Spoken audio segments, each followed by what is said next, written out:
Hello everyone, and welcome to the Vibe Coding Beginner Practical course. The goal of this course is not to make you memorize a lot of syntax right from the start. Instead, you will learn the foundational workflow of modern web development step by step through AI collaboration. Next page. In this course, you will complete two major projects. The first project is a pet boarding hotel landing page. We will use prompts to generate the web page and understand the purpose of each section. You will also learn how to deploy this static page to GitHub pages and turn it into a live website. The second project is a Next.js Todo app.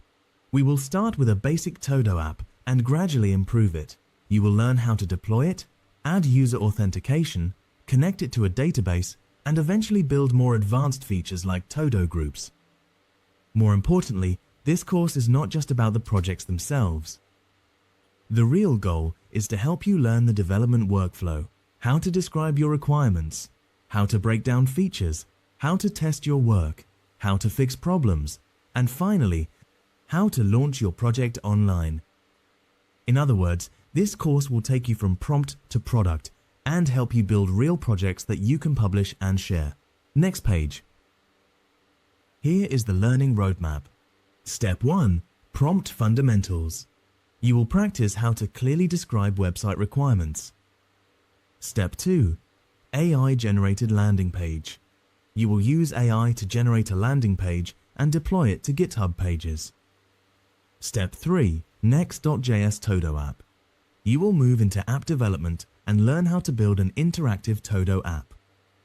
Step 4. Supabase integration. You will add user login and connect your app to a database. Step 5. Advanced Todo features. You will build Todo groups and learn the basics of database relationships.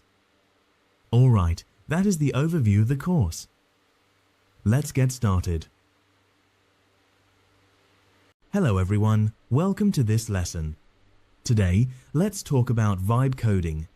Vibe coding is not a completely different kind of programming, and it does not mean that everything is done by AI. A better way to understand it is this. We use clear requirements, good prompts, and continuous iteration to build projects together with AI. AI can help us quickly create the first version, but the first version is usually not perfect. So we need to learn how to check the result, find problems, and make corrections step by step, until the project gets closer to what we really want. So this course is not about copying and pasting code. It is about learning how to describe your needs clearly, check the output, understand errors, and improve your project gradually. Before we start building, let's first introduce some common vibe coding tools. Lovable is useful for quickly generating website and app prototypes. It helps you see an interactive screen very quickly. Cursor is an AI code editor. It is useful when you want to modify code, understand a project, or debug problems. Google Anti-Gravity is an AI-assisted development environment. Its focus is to help AI understand your project better and assist you in completing development tasks. This is also one of the tools we will use in this course. OpenAI can help you write prompts, explain concepts, analyze errors, and design features. The tools themselves will continue to change over time, but the most important skills will stay the same. Can you describe your needs clearly? Can you break down a problem? Can you test the result? Can you improve the project step by step? These are the skills that will be useful for a long time, and these are the skills I want to teach you in this course. Alright, let's start our first project. See you in the next lesson. Bye!